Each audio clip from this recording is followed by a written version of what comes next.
paling sering itu khususnya kelas-kelas atas, mereka itu sering minta pandangan dan pencerahan, bagaimana sih Mbak menghadapi hilah-hilu dan, ada pernah satu kasus juga yang agak, discuss dengan santrinya itu jadi interaksinya, intens, karena mereka menganggap, "Saya sudah mengikuti Abah, sholawat sama Abah, nggak pernah ditinggalin, tapi saya masih belum bisa menyelesaikan amanah, cuman keajaiban saya ada." Jadi saya sampaikan, ya pada umumnya sih itu akan berjalan sendiri sih Bu, nanti juga akan selesai, yang penting kita istiqomah. Kalau aku begitu sih jawabannya Abah, nggak tahu kalau dari Abah mungkin dalam kesempatan siang ini mungkin ada tambahannya.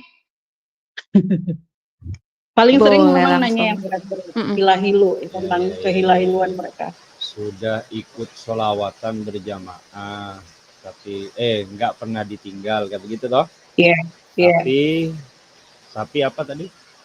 Tapi belum bisa menyelesaikan amanah. Tapi mereka mengakui keajaiban, kemudahan dalam, kayak misal kebutuhan hidup, ada terus, tapi untuk amanah mereka belum bisa tangani gitu, Abah. Tapi belum bisa menyelesaikan amanah, tapi keajaiban banyak dalam hidup gitu. Ya. Iya. Mantap pertanyaan. Ini akan jadi judul, sudah sholawatan rajin tapi hutang belum lunas, gimana solusinya? Nah itu nanti thumbnailnya gitu Pak ya.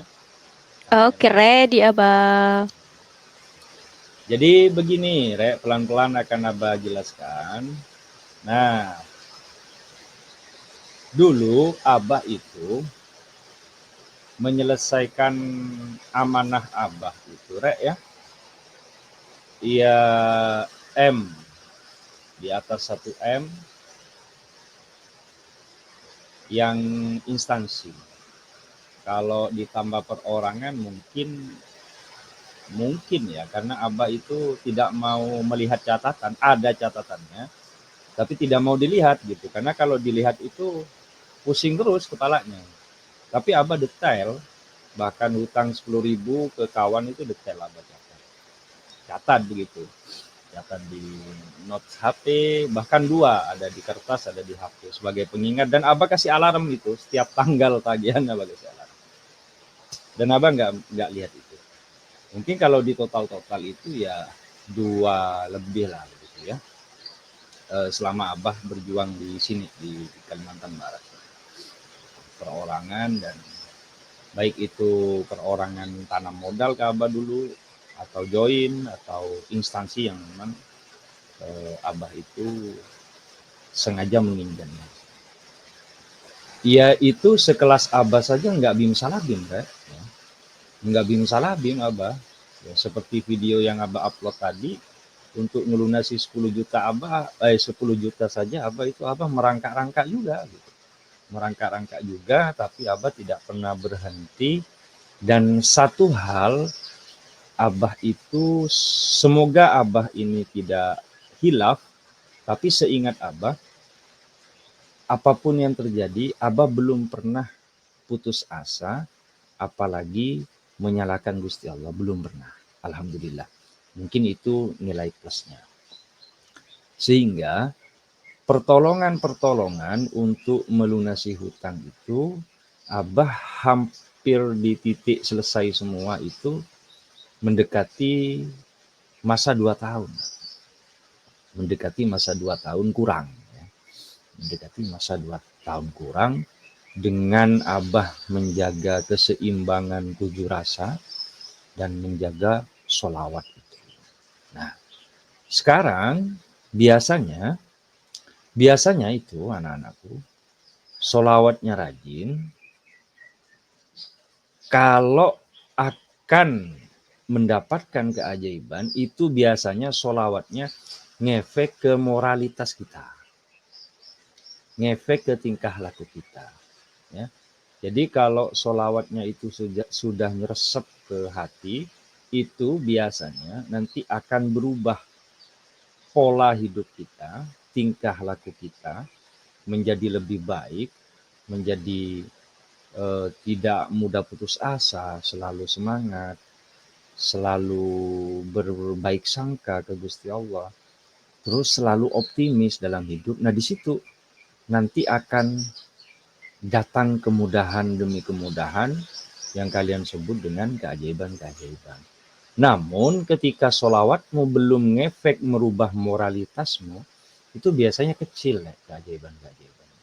Kamu masih mudah marah, kamu masih mudah emosi, masih mudah terpancing emosinya, masih mudah putus asa, masih mudah, artinya semangatnya masih naik turun, optimisnya masih naik turun. Ya sudah, ya terima dulu.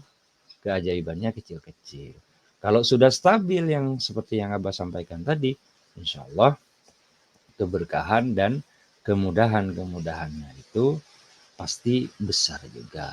Nah, seperti temanmu yang testimoni tadi malam kan, menyadari ketika dapat keajaiban kecil, oh iya aku masih kurang ini, kurang ini. Nah, biasanya Pino, orang yang mengeluhkan sudah solawatan tapi belum menyelesaikan amanah, itu biasanya kesadaran atas dirinya kurang. Jadi harus banyak sadar-sadar Tina, begitu. Harus ke sana pelajarannya. Dan anak-anakku semua,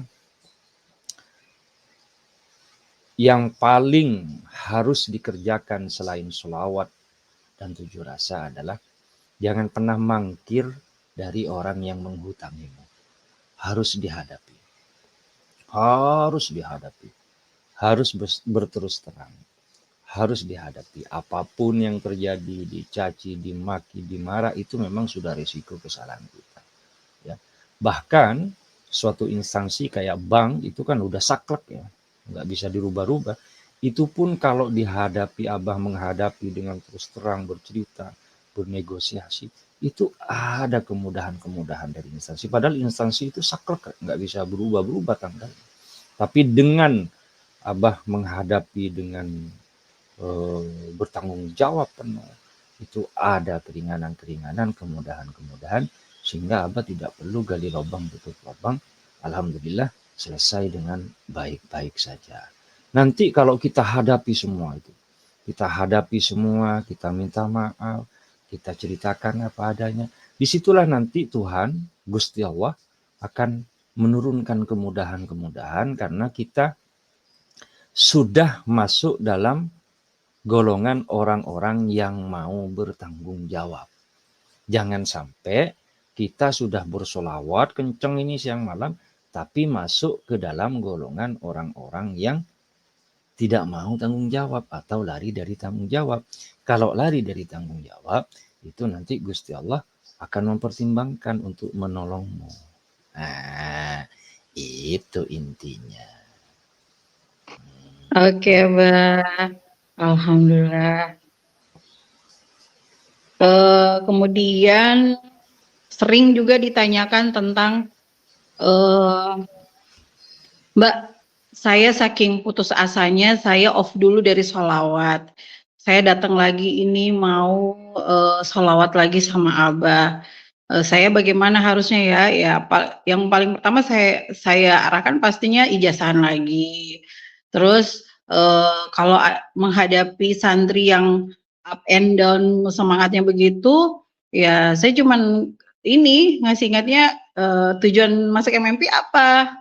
Kalau memang hajat-hajatnya belum terpenuhi, ya ayo dikejar bareng Abah sholawatan. Kalau dari aku jawabannya sih begitu, Abah. Bikin bikin mereka bisa berinteraksi.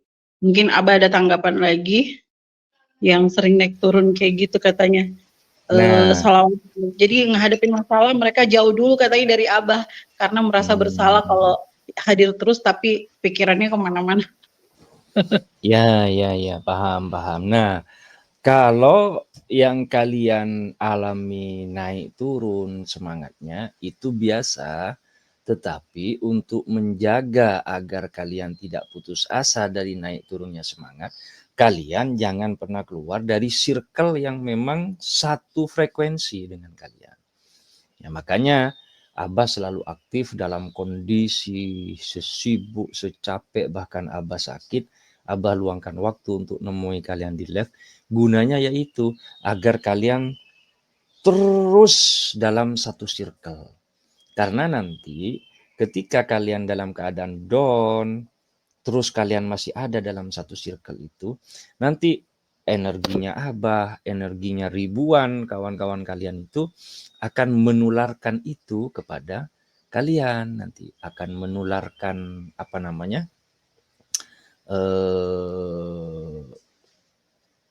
vibrasi positif kepada kalian semua, sehingga ibaratnya itu kalau kalian itu tenaga energinya menghadapi masalah udah tinggal 5 watt, kalau ngumpul itu nanti akan kuat kembali. Bisa dibuktikan. Nah, kalau kalian malah keluar dari circle ini, wah ya makin nggak karuan nanti begitu. Oke, ini kayaknya udah zuhur, Abah stop dulu rekamannya.